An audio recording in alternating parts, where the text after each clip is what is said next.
Hi folks, I'm here with Hailey today. Hailey is 14 weeks old, and she's a very good girl. She's really is a sweetheart. Come on, babe. You want to come up? Come on, my baby. Come on, up, up.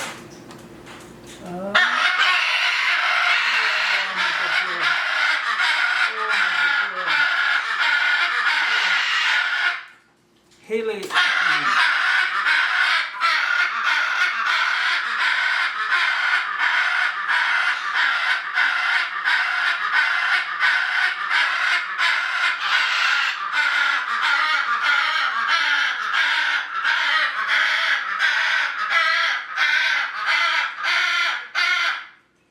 Oh, baby. I think I figured out, Josie knows when I'm videoing, and I was going to say videotaping. It's really not tape, is it?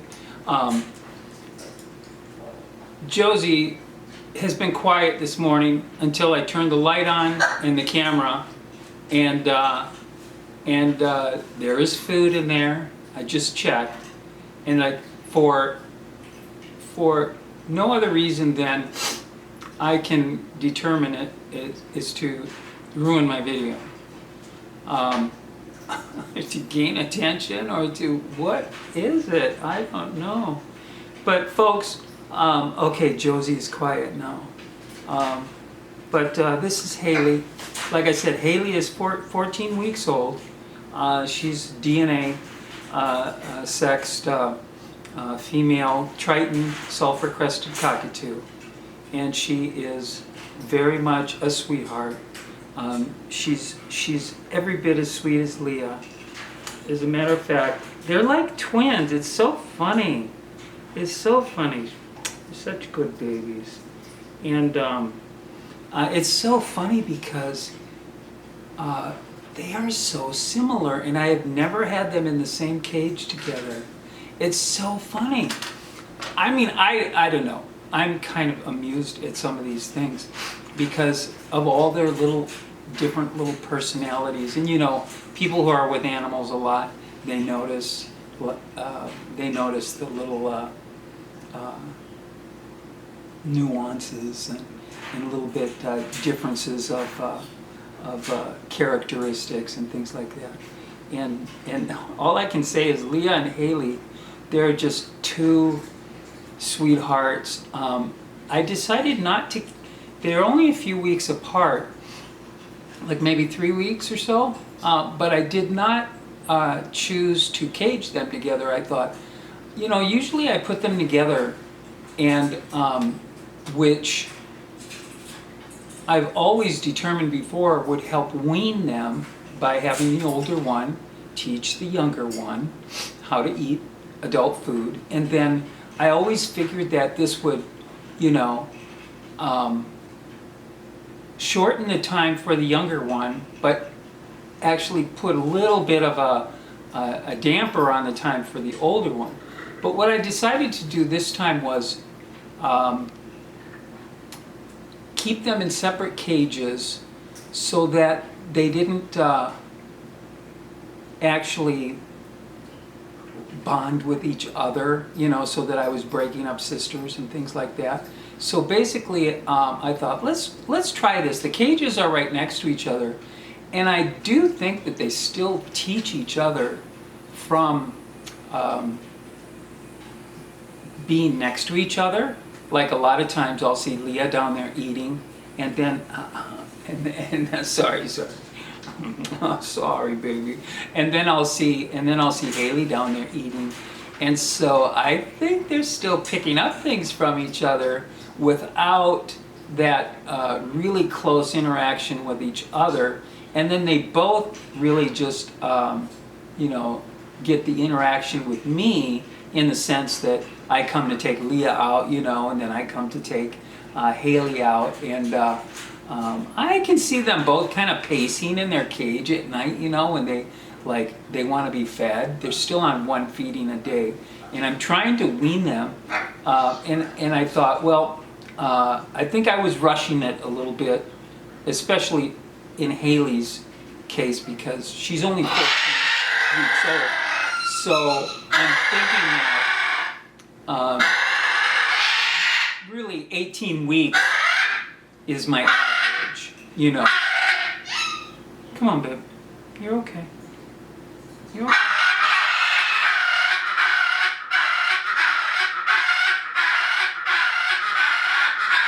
It's just really...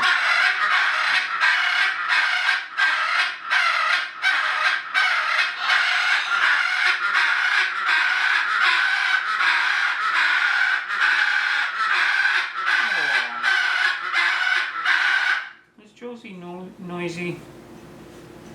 Is Josie noisy? Oh, my baby.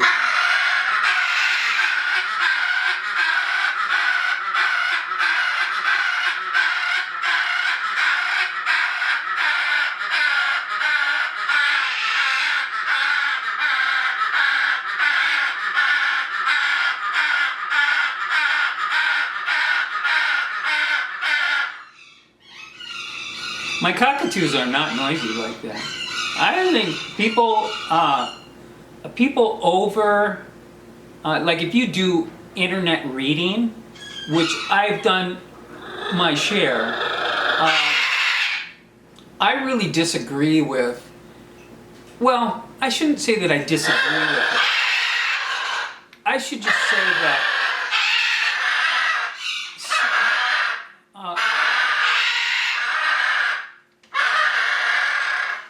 oh, this is hurting my phone. If I could say anything, I should just say that, not that I disagree with it. Look, listen, Josie's got...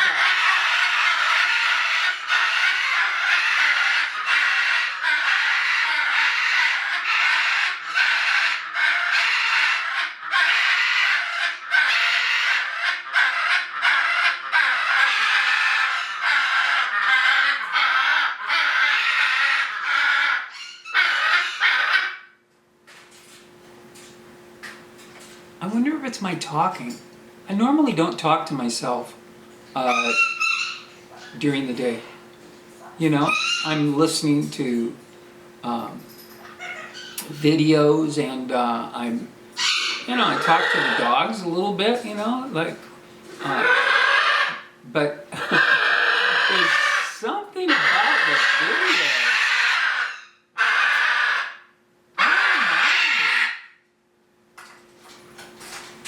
But I wanted to make a video with Hailey today because, you know, she's just she's getting to that age where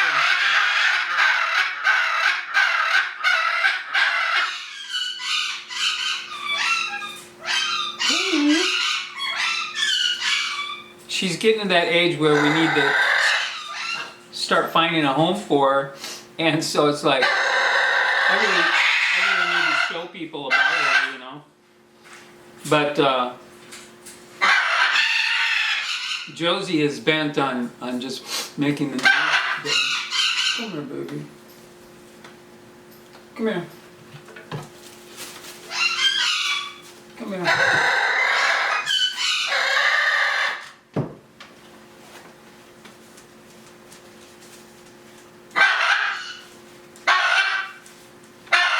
Okay, the battery on my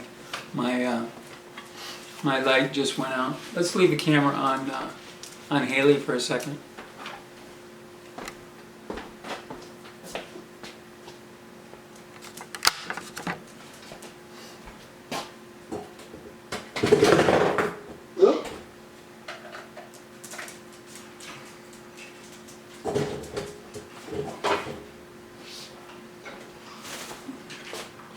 Hailey, how you doing, baby?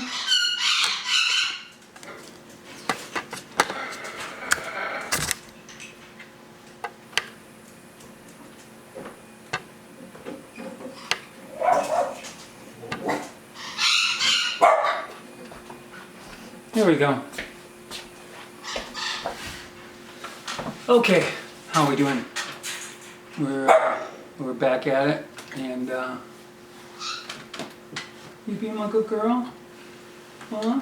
You be my cookie? Oh, sorry. Sorry, come here. Come here.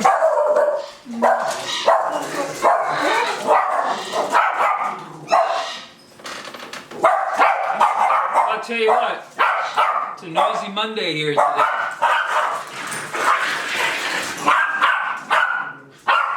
It almost sounds like the UPS man is, or the Amazon person just made it delivery. And who's ever gonna protect the front door, which would be Loki. Come here, boy. Who's ever wants to protect the front door the most is gonna tear into the other dog. Isn't it crazy? They fight on who's gonna be the main protector. I'm pretty sure that there was a package that was just left at the door. Here goes Josie. Oh. And look at it. Look at Hailey. She's just so calm through all this stuff.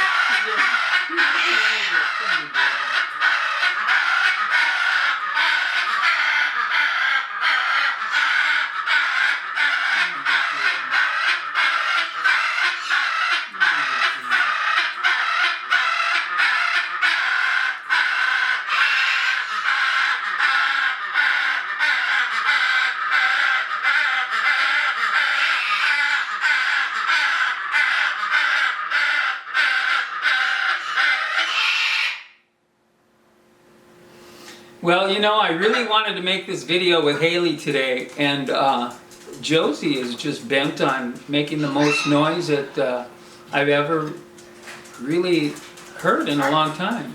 So, but guess what, folks? That's how it goes when you have birds.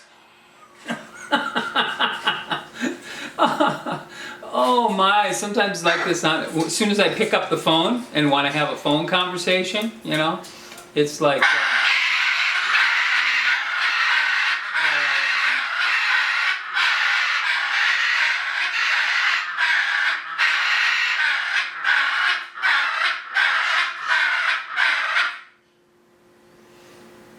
what is all that, huh? Well, I'll tell you what, folks, if you wanted to take a peek at Hailey, you got it. And as far as the noisemakers, hyacinth macaws. What I was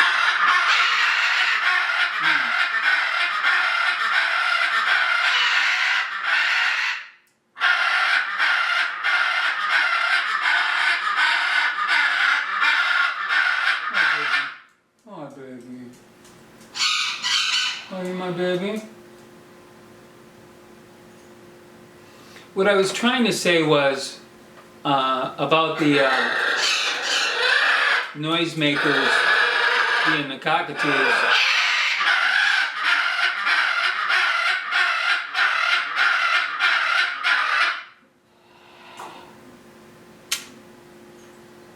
I really think they're the macaws. The cockatoos get a bad rap. My cockatoos are pretty quiet, especially compared to these macaws. So, the noisemakers of the world really are the macaws, and they're the loudest. I mean, you can see how loud it is. It doesn't help having a condenser mic on the camera. So, any noise that's coming up, it's going to try to bring it closer. So that's even why it's even more overpowering. But from what I read from a lot of people, it's just not been my experience. My cockatoos, I do have, the father's pretty noisy, the mother is not that noisy. And they're downstairs in their breeding cage and set up and everything like that. And he's kind of a little bit of a screamer.